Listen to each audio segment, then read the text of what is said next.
Naglabasan ng lookout bulletin order laban kina dating Speaker Martin Romualdez, dating Senate President Chis Escudero at 31 pa na iniuugnay sa umano'y mga anomalya sa flood control project. Si Romualdez naman handa raw humarap sa Independent Commission for Infrastructure. Narito ang report ni Gerard de la Peña. Iniimbitahan na ng Independent Commission for Infrastructure si Congressman Martin Romualdez habang ipapasampina na si dating Congressman Zaldico. Para yan sa October 14 na hearing ng ICI, kaugnay ng maanumalyang flood control projects at budget insertions. Kung hindi raw haharap si Naco at Romualdez, maaaring hilingin ng ICI na ipakontempt sila. With regard to contempt powers, then we have to go to follow proper procedure, which is going to the courts and probably file or petition for indirect contempt. Inaprubahan na rin ng Department of Justice ang hiling ng ICI na Immigration Lookout Bulletin laban sa mahigit 30 individual.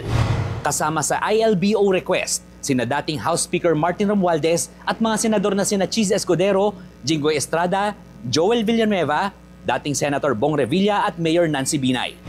Damay rin ng ilang kongresista tulad ni Roman Romulo, PM Vargas, Arjo Atayde, Marcy Chodoro, Rida Robes, Rinan Arrogancia, Dean Asistio, Marivic Copilar at iba pang incumbent at dating miyembro ng Kamara. Gusto ring isama sa lookout bulletin ng ilang district engineers ng DPWH. Handa naman daw makipagtulungan sa investigasyon sina Congressman Romualdez at Senator Jinggoy. Sa isang pahayag, kinumpirma ng kampo ni Romualdez na natanggap na ng kongresista ang imbitasyon ng ICI. Kaisa raw si Romualdez sa layunin ng komisyon na pagsusulong ng transparency, accountability at good governance. Sa gitna ng panawagang isa publiko ang mga pagdinig ng ICI, nanindigan ng komisyon na mananatiling pribado ang kanilang mga hearing. As I always said before, iniingatan rin natin na ang mga impormasyon o yung mga inaakusa ng mga aming mga resource persons, in a way, it has to be verified. We're trying to prevent the commission from being weaponized by any individuals. Dahil hindi naman lahat ng sasabihin dyan, tatanggapin na natin na katotohanan. Nagtungo na rin sa ICI si dating PNP Chief Rodolfo Azurin Jr. nakapalit ni Mayor Benjamin Magalong bilang Special Advisor ng komisyon.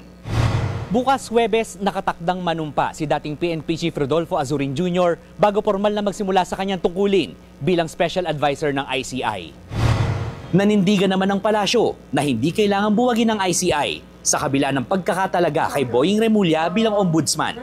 Hindi lang naman daw kasi investigasyon sa flood control projects ang tututukan ng ombudsman.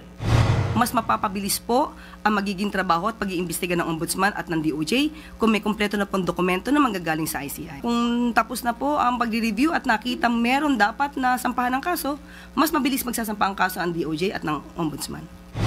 Nagbabalita mula sa Frontline, Gerard de la Peña, News 5. Mga kapatid, ako po si Ruth Cabal. Dito tayo sa totoo, dito tayo sa True FM. Mag-follow at mag-subscribe din po kayo sa aming social media accounts at True Network PH. Diyan po yan sa aming X na dating Twitter, sa FB, sa Instagram, sa YouTube, sa TikTok at sa mga podcasts. At syempre, tutok din po kayo sa Signal True TV Channel 19.